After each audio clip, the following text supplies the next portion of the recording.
Hello, আসসালামু আলাইকুম। সবাই কেমন আছেন? বাস শুরু করে ফেললাম আমার আজকের ড্রয়িং। দিয়ে দিলাম কতগুলো সার্কেল।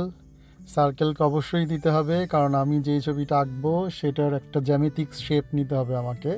তো প্রথমেই আগে আমি একটা জ্যামিতিক একটা শেপ নিয়ে নিলাম। নেওয়ার পরে তারপরে আমি আমার ক্যারেক্টারের শেপটা আস্তে আস্তে তুলে ধরবো। হ্যাঁ, আমি আজকেও সেম একটা ইঁদুর ছানা আঁকতেছি। তো ভেরি ইজি, মানে খুব ইজি করে আমি আঁকাচ্ছি যাতে এটা বুঝতে খুবই সুবিধা হয়। একদম ইজি। প্রথমে কতগুলো তো সার্কেল দিয়েই নিলাম, দেখলেন। তারপরে আস্তে আস্তে এই যে এখন কানটা করে ফেলছি। ইঁদুরের কান আমি একটু বড় করে দিয়েছি কারণ এটা তো কার্টুন ক্যারেক্টার, জাস্ট একটু ফানি লাগার জন্য। ঠিক আছে, এখন আইটা করতেছি। আই বল হয়ে গেল। তারপরে আমি ওর দুটা টিথ দিয়ে দিয়েছি। তারপরে এই তো আমি বডি শেপটা, হ্যান্ডটা বাস হয়ে গেল। তারপরে আমি ওর পা, দুই পা, বাস।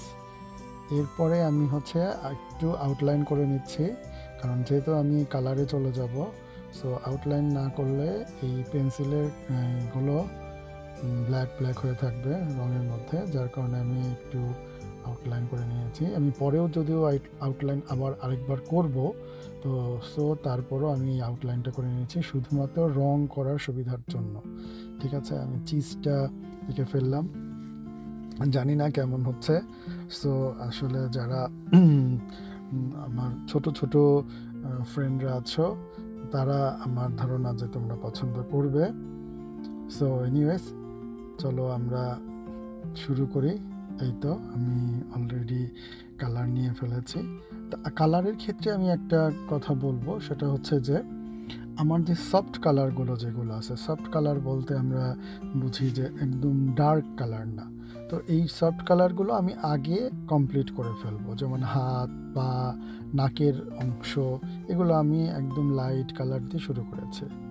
বাট আমি ইঁদুরটা এবার করতেছি হচ্ছে ইয়েলো বেস করে। ঠিক আছে, সো প্রথমেই আমি ইয়েলো কালারটা আগে পুরাটাই দিয়ে নিয়েছি এবং আমার চিজটাও যেহেতু ইয়েলো, সো আমি এই জন্য পুরা ড্রয়িংটাকে আগে ইয়েলো একটা শেড করে নিচ্ছি। দেন তারপরও পরে বুঝতে হবে যে কোথায় কোথায় আমার ডার্ক দিতে হবে, কোথায় কোথায় আমার লাইট করতে হবে, সেটা বুঝে বুঝে আমি একটার পর একটা আস্তে আস্তে ডার্ক থেকে লাইট থেকে ডার্কের দিকে যাচ্ছে। এখন আমি একটু ডার্ক নিচ্ছি, তারপর আরও বেশি ডার্ক নিব, তারপর আরও বেশি ডার্ক নিব। এরকম হতে হতে হয়তো একসময় ব্ল্যাকেই চলে যাব। ঠিক আছে, তো আমি এই জন্য আগে ডার্কটা একটু দিয়ে নিচ্ছি। প্রথমে আমি তো দেখলেই আমরা ইয়েলোটা করে ফেললাম আমি। তারপরে আমি এখন যেটা একটু ডার্কে চলে গেছি, ব্রাউনে চলে গেছি। কোথাও যদি একটু বেশি আমার মনে হচ্ছে যে একটু বেশি ব্রাউন হয়ে গেছে, তাহলে সেই জায়গায় আবার আমি ইয়েলোটা দিয়ে আবার একটু কারেকশন করে নিচ্ছি। আমার চিজটা কিন্তু এখন আস্তে আস্তে ফুটে বেরোচ্ছে যে হ্যাঁ, ওর হাতে একটা চিজ আসছে। ঠিক আছে, তো এরপরে আমি আরেকটু ডার্কে যাচ্ছি। এখন আমার ক্যারেক্টার বুঝতে হবে যে কোথায় ডার্ক করতে হবে, আলো ছায়া, এর মাউথটা কেমন, এর পেটটা কেমন। সো এইগুলো বুঝে বুঝে আমাকে একটু ডার্ক লাইটে যেতে হবে।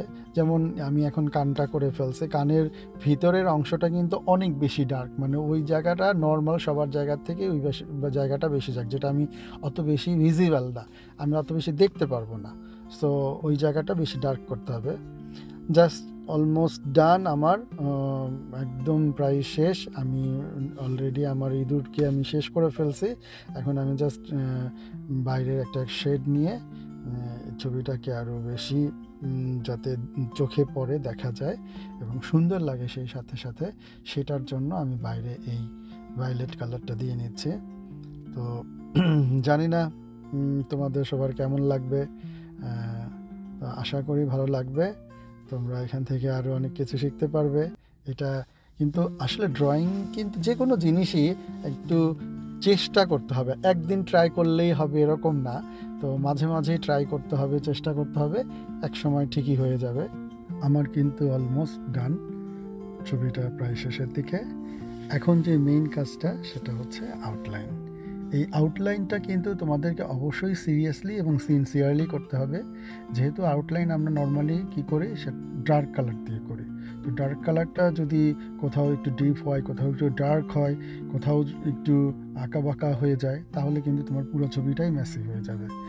আরেকটা কথা, সেটা হচ্ছে যে ইঁদুর যেহেতু ফ্ল্যাপি, সো আমাকে এই ডার্ক কালার দিয়েই এবং আউটলাইনটা দিয়েই বোঝাতে হচ্ছে যে এইটাতে অনেক লোম আছে, এই আছে। তো তোমরা সিনসিয়ারলি সেই কাজটা করবা, তাহলে তোমাদের ছবিটা ফুটে বের হবে ইনশাল্লাহ। আবার নেক্সট টাইম কোনো সময় দেখা হবে। ওকে, টাটা, বাই বাই, সবাই ভালো থাকো। আশা করি তোমরা এখান থেকে আরও অনেক কিছু শিখতে পারবা।